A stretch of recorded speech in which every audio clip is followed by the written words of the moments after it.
Hi everyone, welcome to this moment and the Diamond Mothering with Caroline and Lisa.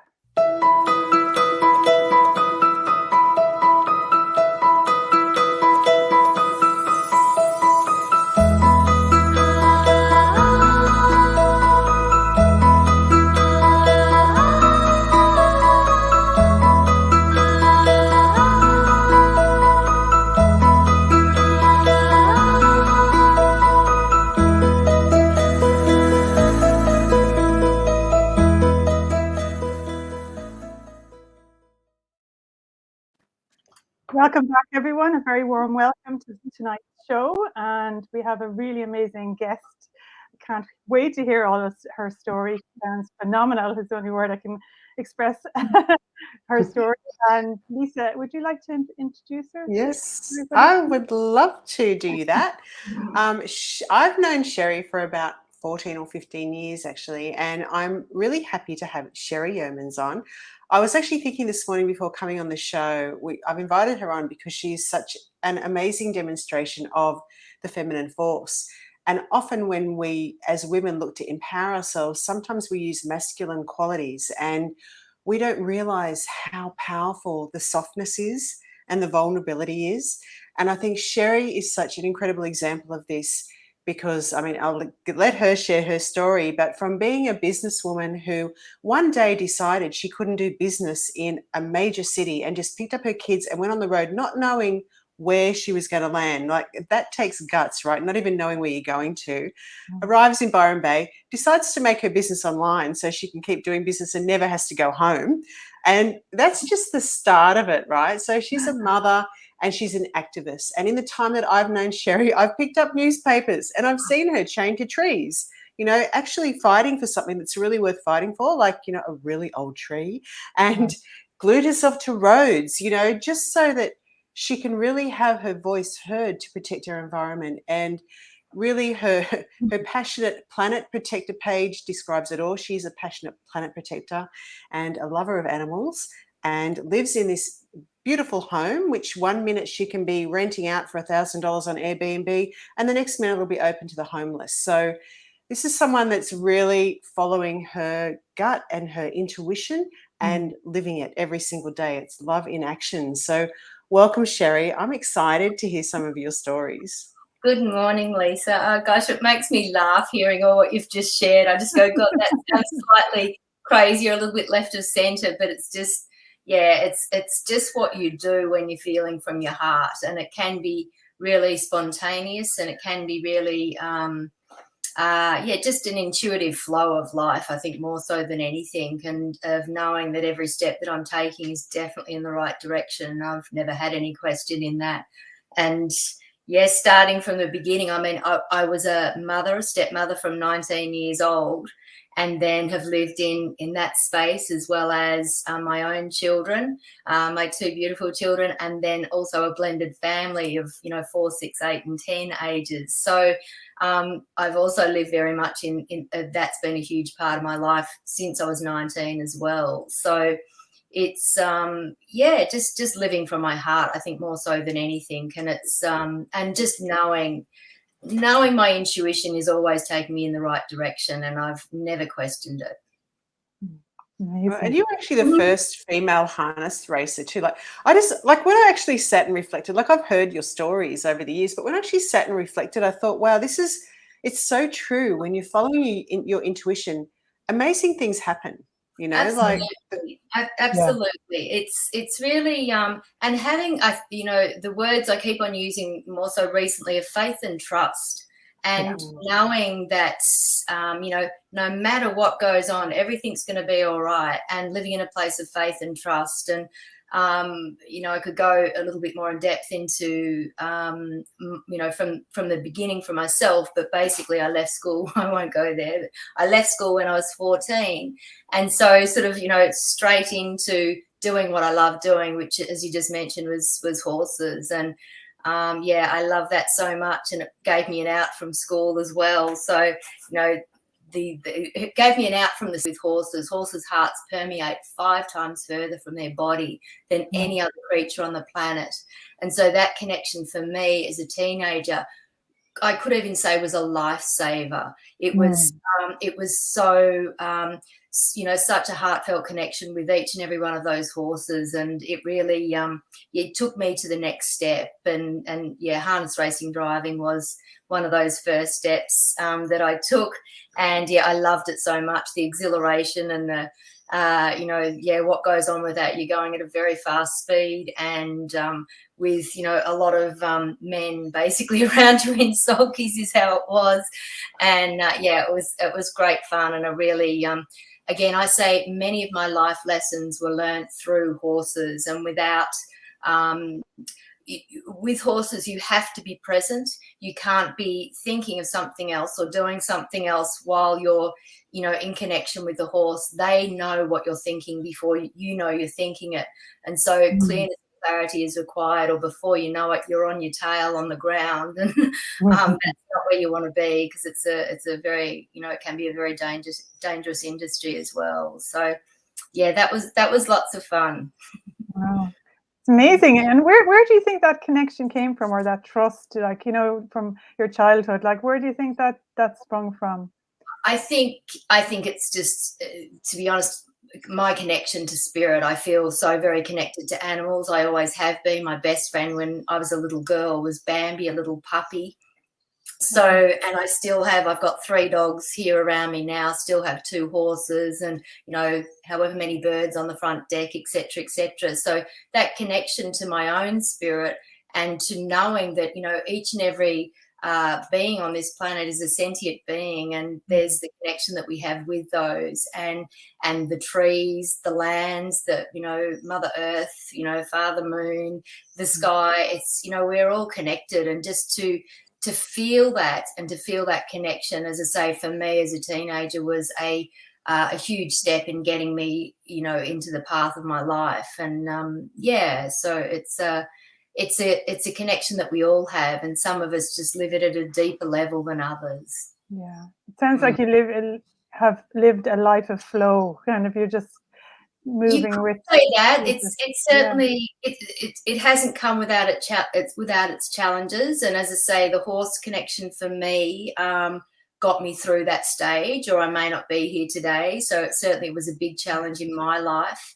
and it's been for myself, it's been so incredibly healing to get my children are now 20 and 22, through that stage of their life, on a completely different plane to where I was at that same stage in my life. And they're so incredibly empowered within themselves, knowing that they're taking the right steps, but with knowing that someone's really got their back no matter what they're doing. And my daughter said to me recently, I'm like, I think I could do anything, and you would say that, Mum, that's okay. Throughout my life, the thing has been with the kids is that's okay. It's all okay. And it is all okay. And to know that there's never really a problem there, because there isn't. Whatever's rolling along is either a lesson or, taking us to the next step, and, all is well. That's a reality. And but yeah, certainly I've had, a number of really big things that have happened, partly being one of the documentaries I was on as well, a little bit later in my life as well. And that is life. So it certainly hasn't come without massive challenges, and without those I wouldn't be who I am today. I wouldn't have the power behind me. But the initial thanks is to the horses, because they taught me so much.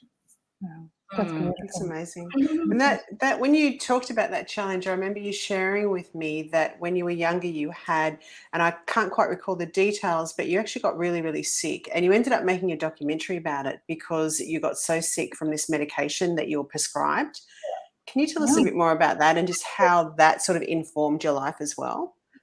So I was traveling overseas to Africa, and I took a medication for anti-malaria, which was called Lariam, or mefloquine, it's also known as. And unknowingly, I took that they've said, okay, consequences can be 1 in 140,000 people can be affected by this. Well, the end result was 1 in 140 people are actually affected by taking it. And I was severely affected by taking it. The tiniest of little tablets, and within a matter of a few hours of really taking the first one, and that really changed my life for 3.5 years. While I was in Africa, I had I could barely breathe. I had massive panic attacks, suicidal depression, hallucinations, delusions, psychosis.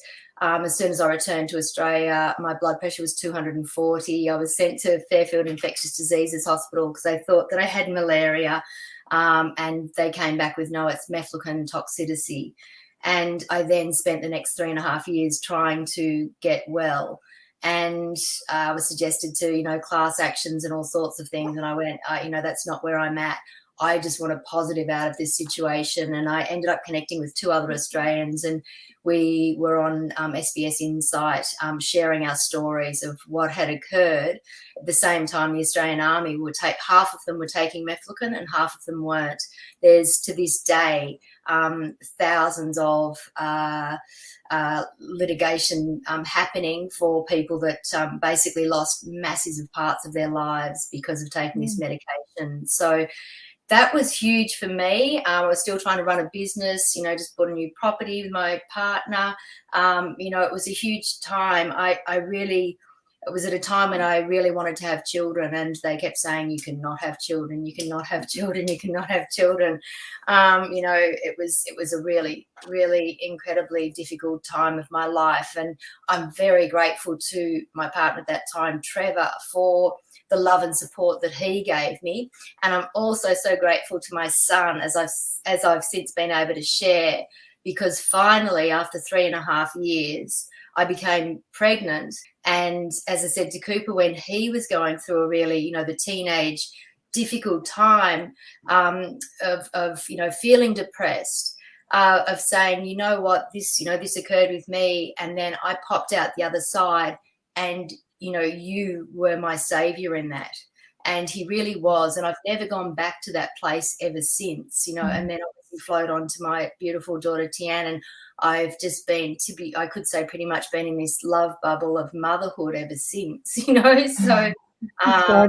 it's, so that was a huge part in my life. And again, a time when I didn't know if I would get through it or not. It was an exceptionally difficult time. Yeah. But again, through that strength, empowerment, and joy on the other side. And without these situations, I wouldn't be who I am today. Yeah, exactly. Yeah, it sounds like you've gained so much from that. You've kind of, you've got a lot of power from that period in your life. Through darkness, there will always be light. Yes. Yeah. And just getting through that. I was just going to say, and also being able to relate to others, like you're very compassionate where other people are at, and that's something that I see in you often is the work that you do for others, and the open house, and the generosity, not with abandonment of self. Like sometimes I think that we can get stuck as women in this, I have to fix, or you abandon yourself or sacrifice yourself to help others, and I don't see you doing that. I see you just holding a beautiful space for people that really need help. The most beautiful thing I believe in life is giving, and whether that's to your children, or to others, there's no question that is the most beautiful thing in the world to be doing. And what I receive in my giving is above and beyond what you can ever imagine, and it's certainly not one-sided in any way or form. Sometimes I go, oh my God, I shouldn't be feeling what I'm feeling, because I feel so much gratitude in whatever the situation may be, whether it's for a tree, a dog on the side of the road that's lost its owner, or someone who's struggling and in between houses, or whatever's going on with the people staying here. And I've received so much joy from those situations, each and every one of them. And my children have obviously just lived in that and seen that, and I feel much appreciation that they too have those similar sort of experiences in their life of compassion for other people. Mm. Yeah. What would you say about trust too? Like, just having the trust when you connect with people that you don't know that might be homeless. And like, I've known you to walk up to people and be really generous. And a lot of people hold back from helping others. But I've not noticed you doing that. And I think that to me is part of this real, the trust and the clarity of, yep, this is a safe space. This is actually something I can do. Absolutely. Look, I don't never question myself. I never second guess. And a few people are like, oh gosh, blah blah, and I don't even second guess myself. It's just what happens. And intuitively, again, the people that I invite in, it's there's just no question in it. Again, it's from being in connection with myself and my own spirit, there's very few times I could say I've lived without any regrets. And each and every time there's the beautiful sharing of the flow of life and the giving and receiving of whatever it is that it may be doing. And it's whether that's inviting people in or on the street or dancing or connecting in whatever way it is. It's just how it is. So it's faith and trust in my own ability to do what is the best thing to do for humanity and the planet, always. That's wonderful. Because each and everyone who comes in here, like I've have a many pages that I share of how to live the most environmentally conscious life. And that's from, the minute you wake up in the morning to when you go to bed at night, and, as to who you bank with, what sort of car you drive. If you even drive a car, you might decide to hitchhike. That's, an incredibly, environmentally way of getting around. So it's, all of that is shared with everyone who comes in here as well. And it's, I love that because, they might just take one little bit away from it, which is maybe like what I've done this morning, what I do every morning, wake up, light my incense, put on my essential oils and breathe it in, and filling myself up in that place before I even think to start the day. It's, it's good. That's gorgeous. It's fantastic. But it sounds, I suppose you come across so confident, so, and strong. So it's such a great example of the feminine force that we're trying to say, that, there's that beautiful softness and inflow and trust, but yet, very, like, I love what you're saying about not second guessing yourself, because so many women do that all the time, make a decision and then they backtrack. Oh, I'm not too sure about that, or should I have done that, or whatever, and, it's that building that confidence. And I think that's something that is unique about using that feminine force, that you have clarity and you have direction and you have, confidence, that's very, very, very strong, even though you have that softness and that compassion and that caring. It's a fantastic balance, isn't it? Yes. Yeah, too true. And it is, I say our strength comes from where our vulnerability lies. And so, my life isn't about coming from a place of ego to get anything, or for me to be anything. It comes from a place of love, and it's a vastly different energy that it comes from. And definitely being in our vulnerability and in our gentleness is our power and our strength. And it's never comes from a place of ego. Basically, I study Tantra and have lived a tantric life, and I say it's living in love. And everything that we do comes from a place of love. And one situation, like my daughter at one stage, for instance, wouldn't get on the bus in the morning, or we were always late, or there was something happening, and I'm just like, there's no forcing a situation like that. And so I think she had a couple of days where she missed the bus, and I'm like, okay, you've missed the bus, you're just at home. And then I thought, gosh, I've got to think this through a bit more. And I ended up saying, okay, well, how about we plait your hair in the morning before you get on the bus? Well, the whole thing completely changed. She's getting her hair plaited. She jumped on the bus every day, and from there forward. And it's just, I see also giving ourselves the time to, sit back and reflect of how to go around, life. parenting as well thrown in there in a more sensible way, and probably, if anything, you know, these days in the lives that many live, thankfully I don't, from when I walked away from everything, you know, 15 odd years ago, or even then it wasn't that way, to be honest, but of giving ourselves the time to, you know, really sit and be the best we can be, to then for that to flow on to, you know, our children and our families and everyone else around us. And time is such a big thing, and that is something that I've always given myself.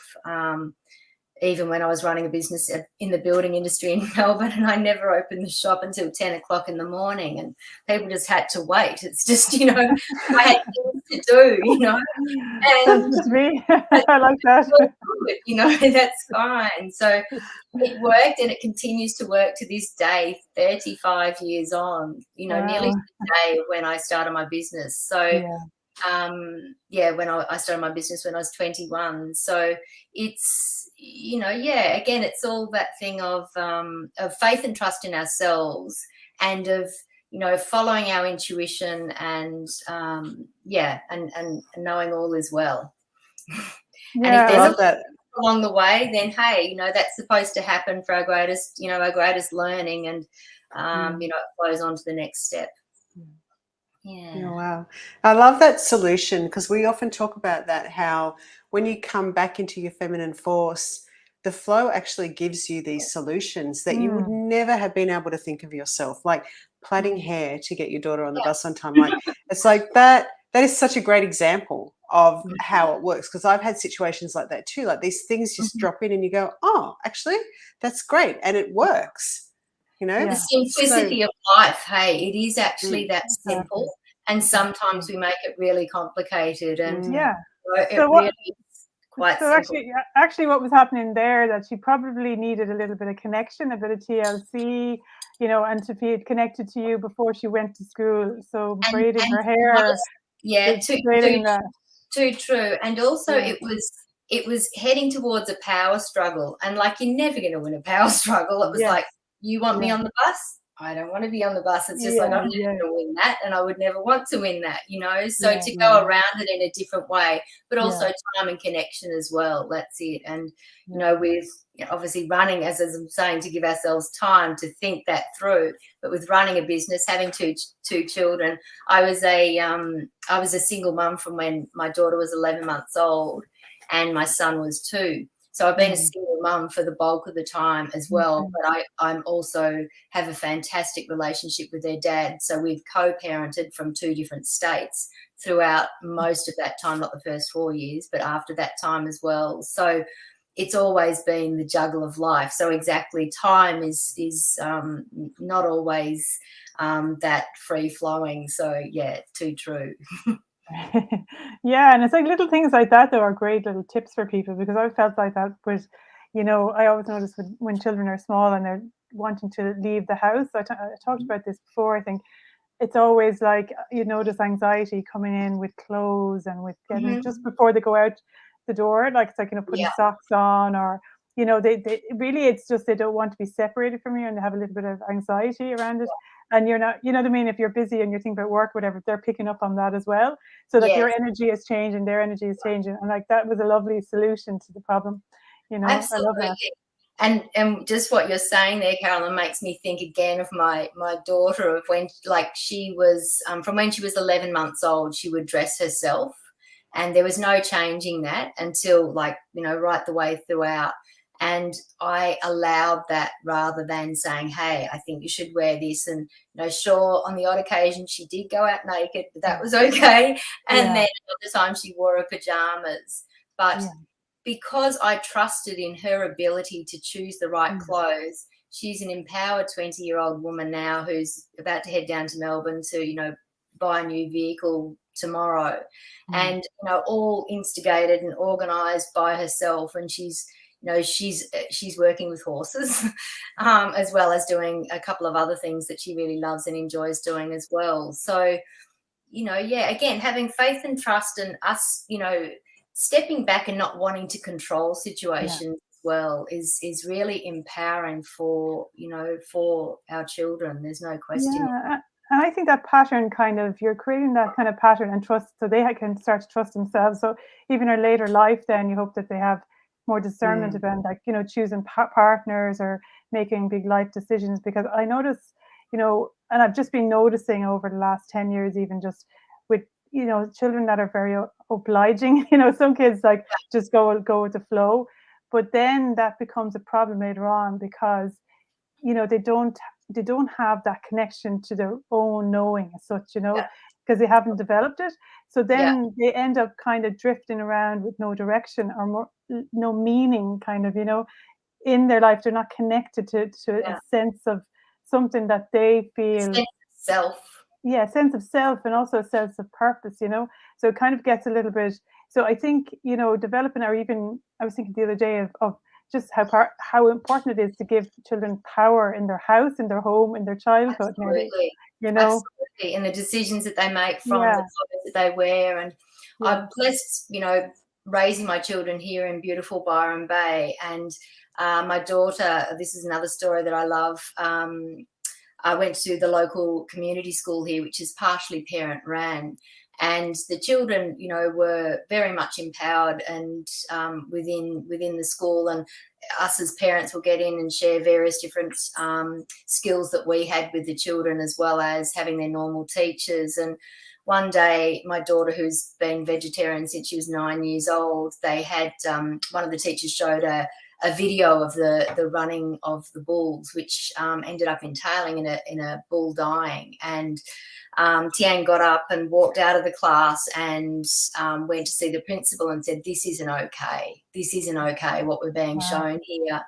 And so, you know, then there was a meeting of the children and the teachers, and one step after another, basically a number of, I think it was maybe months down the track, that teacher did end up leaving because another incident happened as well. Now, I felt so pleased that I'd chosen that school, that my daughter's voice was heard. You know, she wasn't pushed to one side and saying, "Oh yeah, okay, but you know, but there is no buts." She was heard. She was empowered enough to get up and voice her concern, and she was heard. And you know, that's so incredibly important. And so she's still heard to this day, you know, obviously. And a recent situation that happened here locally, which again just fills my heart, someone who she'd worked for previously had a tragic accident here locally, and their son passed. And Tian's basically within, you know, hours of this, they're saying, "I'm here for you in any way or form. Can I come in? Can I do this? Can I do that?" As far as working, she hadn't worked there for maybe 6 months. And, you know, it just filled my heart seeing her compassion for the situation and wanting to be there. And she's now, back there and working again. You know, each Sunday to help out, and that's in there, you know, coping with the situation of grief and running a business at the same time. So, you know, those situations, she, you know, it's just all life lessons along the way that has taken her to that point to be able to make those really clear decisions. And the same as a recent one with my son. He lives in Melbourne with his dad, and he's been there close on 4 years, and he's an apprentice electrician, and he's heading towards the end of his 4th year apprenticeship, and incredibly proud of him and what he's gone through as well. But just recently a situation happened, which a few of them had happened with his boss along the way, and he made the very clear decision to say, "You know what, that isn't okay, and I'm leaving." And he walked away. And I feel, again, he's empowered enough of himself and trusting enough in himself to go, "You know what, I'm going to be okay. I can do this, this, and this." I might add, he's also got an online shoe company. So he's juggling as well. You know, but he's clear enough in himself to be able to make these decisions and to know that everything's going to be okay. He's, you know, he's given himself time to then move on to the next step. But he said, "No, that isn't okay," rather than accepting really unacceptable behaviour, which is, again, awesome. I'm so proud of him in that situation as well. So life, good. That's amazing. Yeah, so good. Fantastic. I would love to talk about your, we were talking about the red gums, the ancient red gums trees, because I think that story that you shared with me is just like classic, like the fearlessness that I've watched in you. It's like you're just, it doesn't matter how many police swarm down on you. You're just there in your little love bubble, chatting away to them and standing up for what's right, and it's beautiful because it's just not conflict, right? And so how can you...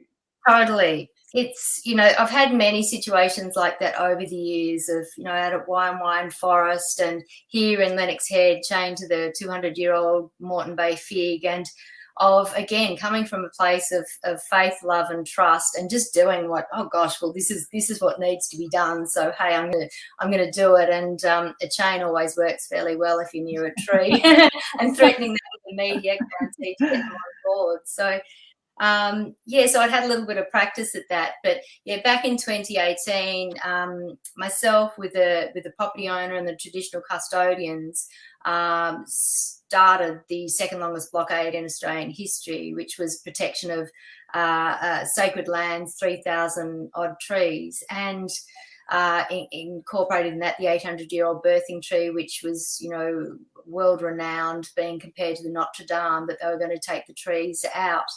But there was, a number of situations that occurred at over the 2.5-year period of the blockade. But one of them was what Lisa's just started sharing, and we were called out to the trees on the 19th of March in 2018, and there was maybe 150 odd of us there. The powers that be stepped in and said, okay, we're bringing in the equipment now to start the process of cutting down the trees. And there was, discussion had of, what's going to happen. Will we allow them in? Because we want this to be peaceful. We want it to be, not a situation of conflict at all.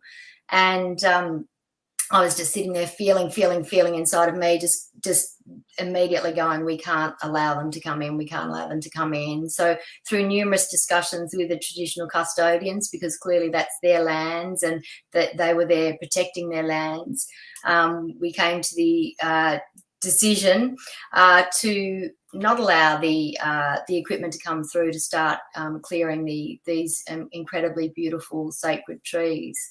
So myself and about 30 other people did a silent meditation across the gateway for about 5 minutes for the love of the land and the love of the trees. And it was an incredibly powerful purely heart situation. And it was something that I know inside of me, it was just burning inside of me of like, this needs to happen, this needs to happen. And it was an amazing moments across this gateway, and within half an hour of that incredibly powerful meditation, we were walking out 70 riot police who were on foot and on horseback, riot squads there down the dirt road chanting, always was, always will be Aboriginal land. That's the power of intention. That's the power of the woman feminine force. As well as, the connection to the land and the connection to the trees. And, love is the most powerful force on the planet. And it is what will bring us to, where we want to be and what we want to achieve. And that's a place that I certainly have always come from, never from a place of conflict. And, so that was an incredible time. And, so much goodness has come out of that, and so many amazing connections as well. So it's just the way to do things. It's as simple as that in my eyes. It's amazing, but it takes so much courage, like the lion heart we were talking about as well. It's that kind of courage of conviction for what you really believe in as well, though. Absolutely, exactly. And I share my stories. I run a group called Passionate Planet Protectors, which unfortunately, due to various reasons, has taken a back step. But I was reaching up to 400,000 people per post for the work that we were doing. And another situation was gluing myself to the road in Brisbane CBD with 4,500 people there, along with 4 other guys, to basically stop Adani. And that was an incredibly powerful situation, and one that, you know, many people who were following me would simply say, oh my God, we just want to be here, we want to be around you and feel your energy, because that's where it's coming from. It's coming from an energetic level, connection to source. I could go on, that, you know, that creates this power, you know, that creates this feminine power of standing in our empowered space, and in a place of love like, you know, never before. And I was arrested that night. It was the funniest of situations, and always keeping it light. Like, you know, we had conversations with the police and the police liaisons for, you know, hours before I was unglued from the road. And they basically, you know, towards the end, they're like, okay, well, you know, we're going to have to arrest you because, you know, you've remained to the road 4.5 hours, you know, you've held up traffic this long. And they said, can you get yourself off? And in between, I'd asked a friend to go and get me some acetone so that I could unglue myself from the road. And he literally threw me the acetone. I caught it as the police were asking me the question. I said, I can get myself off, actually. But it was so funny. They thought it was hilarious as well. But basically, I was arrested, thrown in the back of the divvy van, doing, you know, love hearts and peace signs as I'm going, and, you know, and the fist to the sky. And I hadn't told my children about what I was even doing at this stage. And they, I sort of went the next morning, gosh, I should let them know that I was arrested. I had my little right-hand man with me, who I'll bring into the fray now, Bundy. Blockade Bundy, as he's known. Bundy was there with me, but he couldn't be arrested. So thankfully, I had friends there to look after him. But we afterwards, oh gosh, so funny. So in other words, keeping it light, keeping the energy light with the police as well. They took us back to the after however many hours, back to the police station, and said, okay, out you go, stand up against the wall. And I just kind of looked at them and said, what, you're going to shoot us now or what? You know, so they've asked us to line up against the wall with, you know, love in my heart and a smile on my face. And they're like, no, you can all just go. And every time that I was there with any of these situations, either none of us were arrested, or that situation happened where, you know, there weren't any charges laid. And again, it's coming from a vastly different place than, you know, than it's not coming from anger or control. It's coming from a place of love. So, but tail end to that was then we went out night clubbing afterwards, and Bundy went to all the nightclubs with me as my companion dog. It was the funniest of nights. So, anyway, yeah, life. I love that though, like that. When you describe that, it's like the feminine force, we talk about it. And I think this is the case for so many things in our culture. We talk about things and we all sort of know about it, and we have a head understanding of certain things. But what you're actually sharing, and what I think is really important, is it's a tangible thing. It is actually a force, or like, we just don't say feminine force as in, you know, you can tap into this part of yourself. Is like, it actually is a force that you can use in your life, and the fearlessness that it brings, I think, is just like the courage that you need to, because I mean, all of us are so as children, I was anyway, you know, you sort of taught to almost fear authority, right? And to be able to stand in your power in those situations for what's right, that takes a lot of courage and trust in this energy, and you really have to feel it to be able to do that. And I think that what you just shared, it's like, it is a feeling. It actually is it's real. Absolutely. You can't see it, but it's real. I actually think it comes from your conviction. So I think when you've surrendered, when you've connected to something that you really feel strongly about, and then you have this kind of conviction in yourself, it's like you turn on a switch. And then the force comes. Yeah. And it's interesting because you saying there, Lisa, as well, of, you know, as a child, this is how you felt. And like, as a child, I wasn't listened to. In my, you know, personal opinion, I wasn't listened to. I wasn't heard. And so in other words, for me, it's been so important throughout my entire life that I'm respected, that I'm listened to, and that I'm heard. So in throwing in that, like, I personally, you know, I didn't feel I had the best childhood in the world at all, but it created, again, who I am today, because, you know, if I wasn't listened to then when I really wanted to be, bloody hell, I'm going to make sure it happens for the rest of my life. I know that much. So it's yeah, and it has, you know, and that's something I'd say. If you speak loud and clear enough, you'll be heard. And at the moment I've started a new course earlier this year on psychic development, because it's, again, you know, connected to our spirituality is so incredibly important to me. And sharing earlier that I have studied Tantra throughout my life as well. And our throat chakra is connected to our sacral chakra. And so our sexual energy it's really important that our sexual energy is a clear channel to be able to voice what we want to voice. And that's incredibly important between, as I say, our throat chakra and our sacral chakra, that they're clear.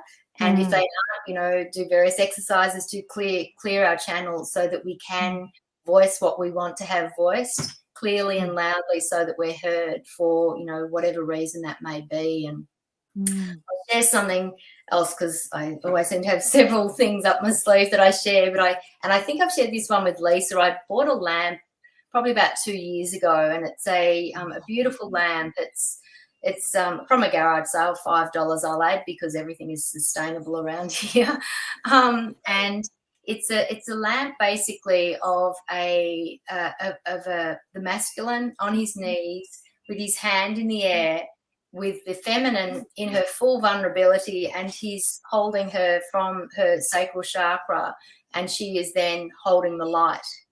And when I bought the lamp, I knew that was an example of exactly what's happening across the planet. And it is happening across the planet, probably right here and now, February, 2022, more than ever. And, I see it has been a time of the feminine to a degree, standing back going, no, we're awesome, we're this, without that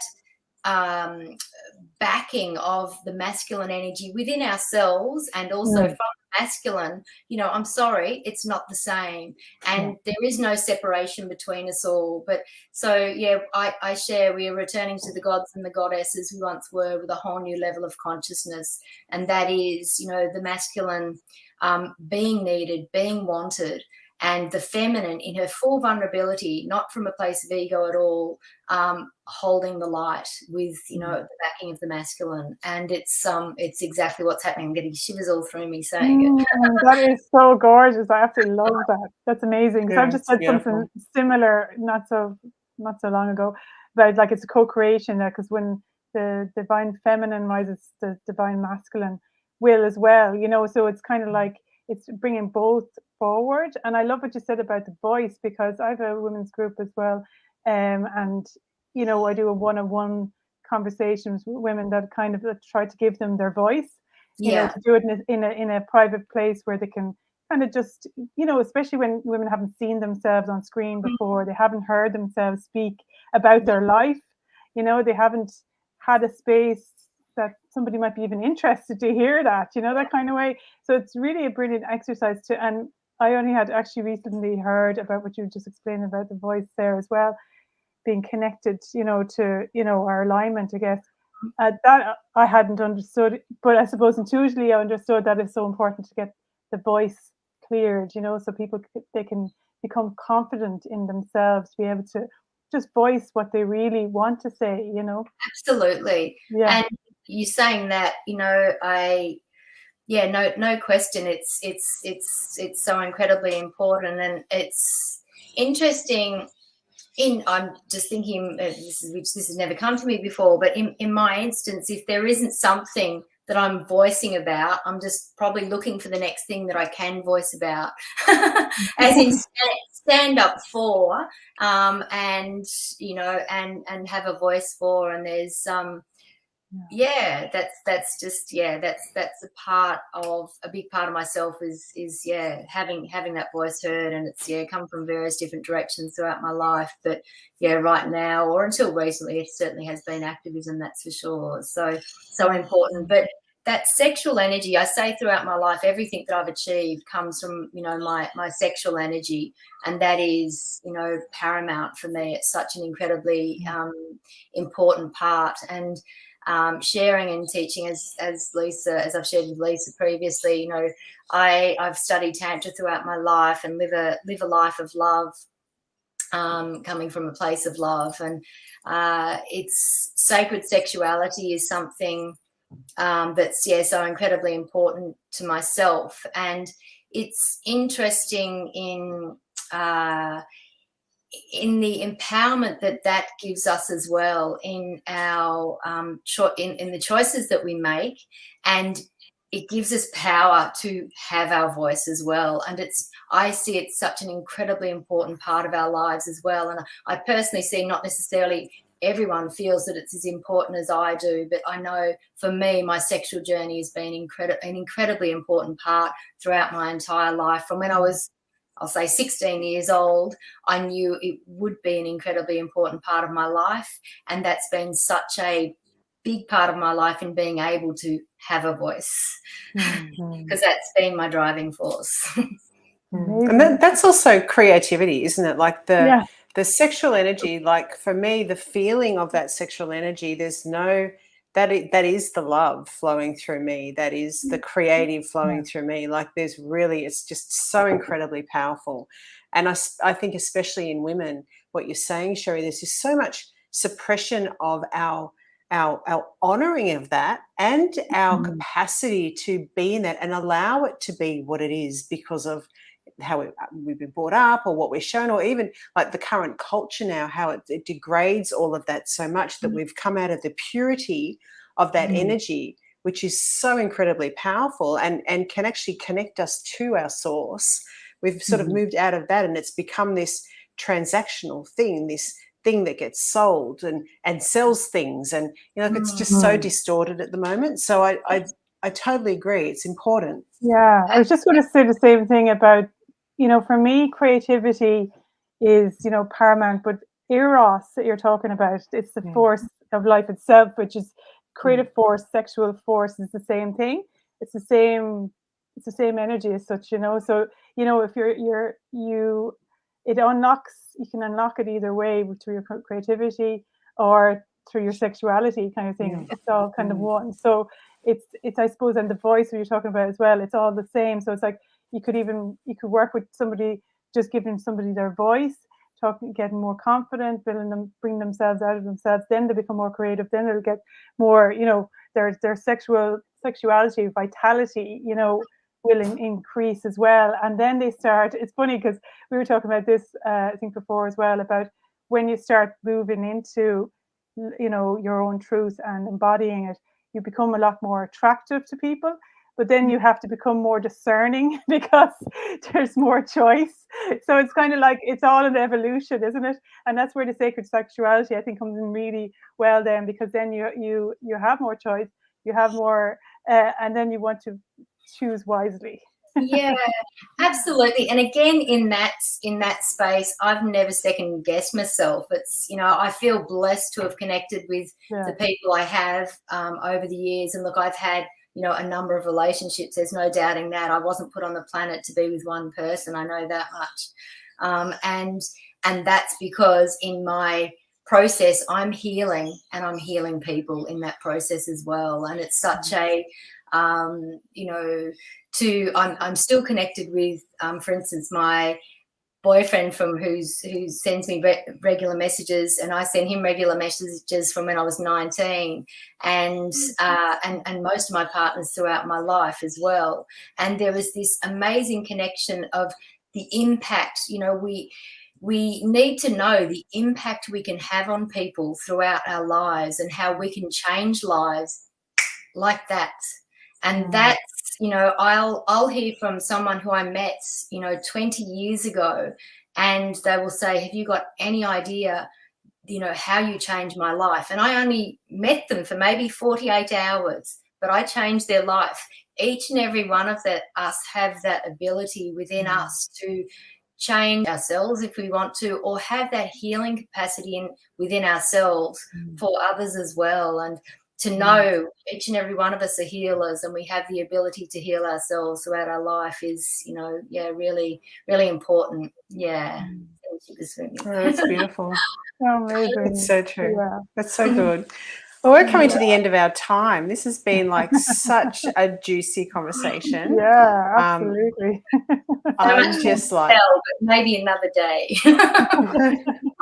so much more to talk about, but it's just such a great, thank you, Sherrie. I just feel like there were so many gems in there of practical feminine force in action. And I think that's something we hear a lot about it, but actually what is it, and like you've really exemplified, this is what it can do for you. This is why it's so important that we get back in touch with this. And, the many facets, because so many different people. You talked about mothering, you talked about sexuality, you talked about activism, you talked about, your connection with nature, your, sustainability, like there's so many different facets that it's come through you so that's amazing, because it meant, like you said, the impact on the world from just one person, Absolutely. And you saying that, Carolyn, brings me to this, the last comment I'll make of, so many people say, for instance, when we're on the front line with activism and people are at home saying, gosh, I wish I could be there. No, sitting at home in our own space with the power in our heart, we can be wherever we want to be, and we can move mountains. It's fantastic. I love it. Yeah. Thank you, Sherrie. Thank you so much for your time this morning. I really appreciate you coming on. Caroline, joy. Amazing, Sherrie. Thank you so much. I'd love to hear about 5 more hours of stories from you, but we have to go. I would like to remind our viewers, whether you're listening live or seeing the replay, we have one more week of a free webinar coming up this time tomorrow on creating your unique diamond design. And this is how we can actually find our own feminine force inside of us and how unique it is. So we would love to share with you for 30 minutes our last free webinar. You can register on the link below. And because we'd love to really hold that sense of community. We hope we've really inspired you after listening to Sherrie. It's like, I'm inspired. Yes. Why wouldn't you want some of that? That's right. Go girls. Thank you for putting this platform up here and sharing. So thank you, girls. Yeah. You're welcome. You're welcome, Sherrie. Thank you so much for coming on. It's been amazing to meet you. And my pleasure. Yeah, really good. So thank you, everyone. And we hope to see you tomorrow, and stay tuned, because we'll be doing one of these interviews every week with more amazing guests that we've chosen who demonstrate their feminine force. Have a beautiful day or evening if you're in the northern side of the world. Thanks very much, everybody. Bye. And we'll see you tomorrow night. See Bye. ya. Love.